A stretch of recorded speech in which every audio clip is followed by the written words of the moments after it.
Okay, again, Chapter 8, this is Part 3, and we're going to cover partial year, what happens when you buy it in the middle of the year, change in service life or residual value, and what happens when we get rid of the equipment. All right, partial year.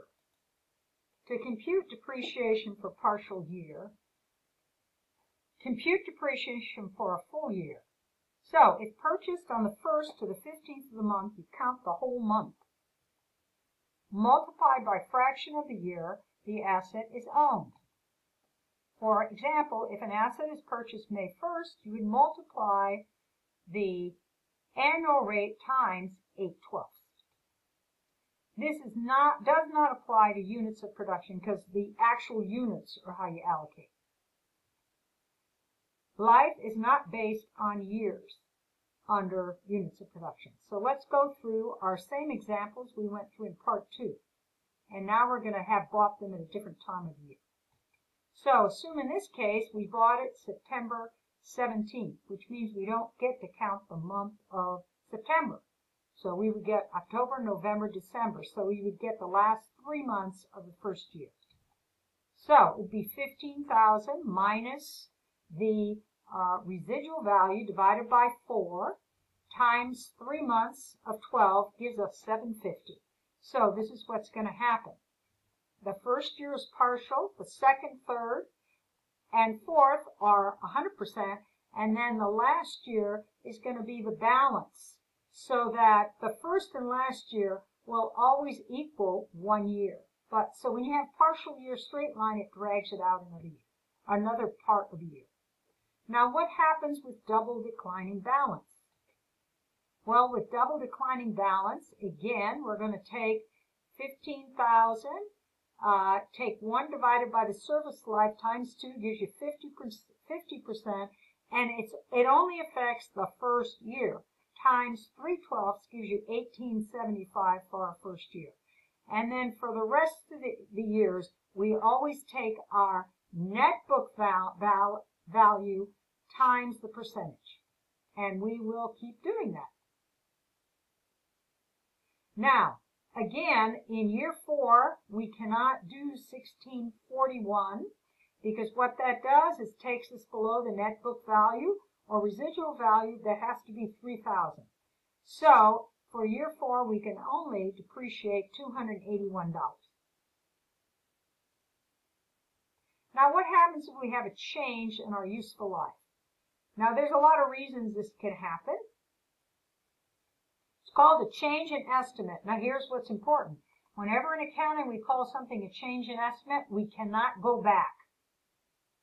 You cannot go back and change what you did. All you can do is change what you do in the future. So, we have to revise the depreciation formula, and what we always do is at the point we decide we're going to change something, we take the net book value at the time of the change minus whatever the residual value is. If it's a different amount, it's a different amount. Same amount is the same amount divided by the remaining years, and that will give you your new annual depreciation. Again, remember, you cannot go back and change if something is called a change in estimate in accounting. So, in our example, we bought a piece of equipment on January 2018, so we get the whole year with an estimated service life of 4 years, residual value of 2, and estimated 800 operations over its service life. And then we tell the actual. What is the depreciation expense under the 3 methods, assuming that in year 3 they switch to straight line? Well, using straight line, it wouldn't be any different because we would have been doing that all along. But what about units of production? Well, first of all, we have to figure out how much we've written off so far. So we would first calculate, we would take our estimated usage of 800 and divide that into our depreciable base of 36, and we get $45 per operation. And then we look at how much we allocated in year 1 and 2, which gives us our accumulated depreciation.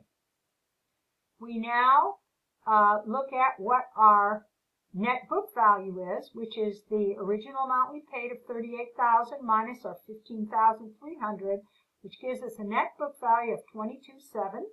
We take away our estimated salvage value. We have our new depreciable base divided by remaining years, so we will be writing off $10,350 for year 3 and 4, because when we use straight line, depreciation is the same every year. What about double declining balance? Well, we're going to come up with our rate times 2. Year 1, it would be 50% of 38,000. Year 2, it would be 38 minus 19 to get our net book value times 50%. That gives us our total accumulated depreciation. Now we determine our net book value, which is $9,500. And to get the straight line, we're going to take the $9,500 minus our residual value divided by 2, which tells us for the next 2 years, we're going to write off $3,750. Now let's look at another example. We have a company, they acquired a piece of equipment. They had an estimated useful life of 10 years and an estimated salvage value of 25. 3 years later, let's see, 2019, 2020, yeah, 3 years later, they decided that the equipment really only has an 8-year life and it has an estimated salvage value of $20,000. So first we got to look at what's the net book value. We know what the cost of the equipment is. We have to then determine the depreciation for 3 years using straight line. We now know what the net book value is. We subtract the new residual value. We have our new depreciable base. We divide that by the remaining years, and now the annual depreciation is going to be $42,300. Now, how do we account for repairs? Well, here's how it works. If they're ordinary repairs, they're treated as an expense. So they're on the income statement. If they extraordinary repairs, i.e., they make the equipment produce more units or generate more revenue, then we can capitalize it.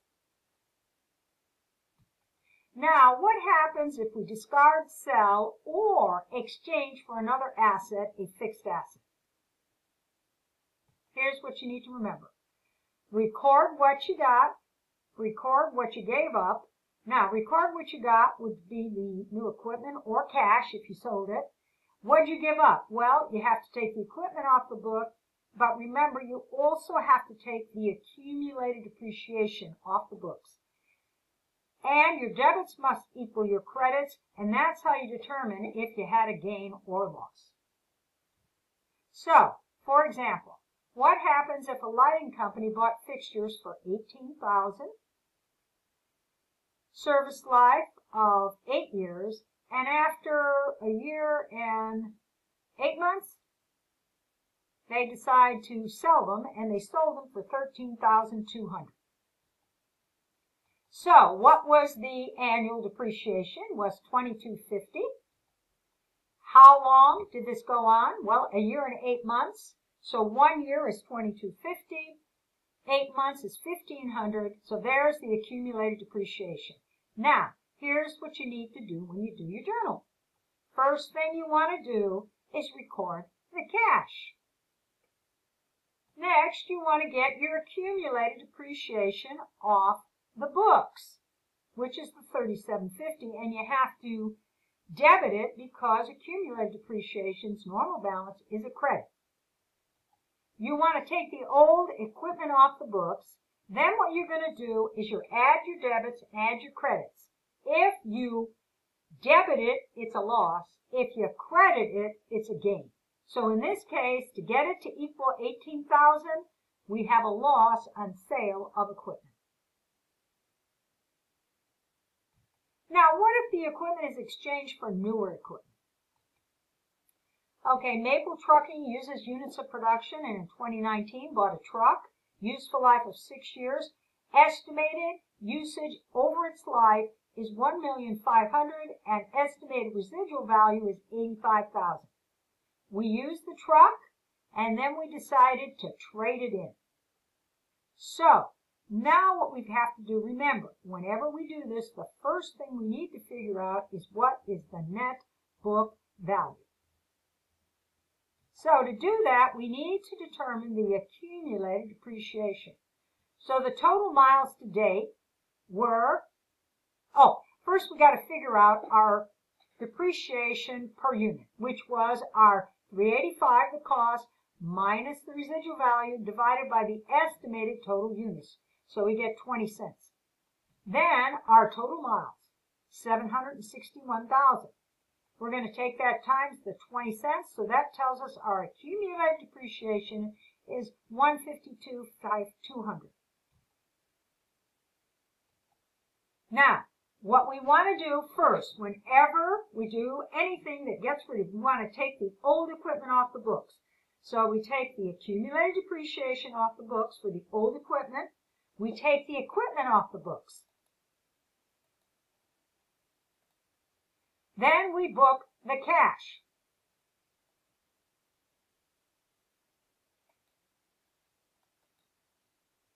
Then we book the value of our new equipment. This equals 574, so that means in this case, because we have to credit it, we have a gain on exchange of $10,200. And now if you notice, so remember your debits have to always equal your credits when you do these.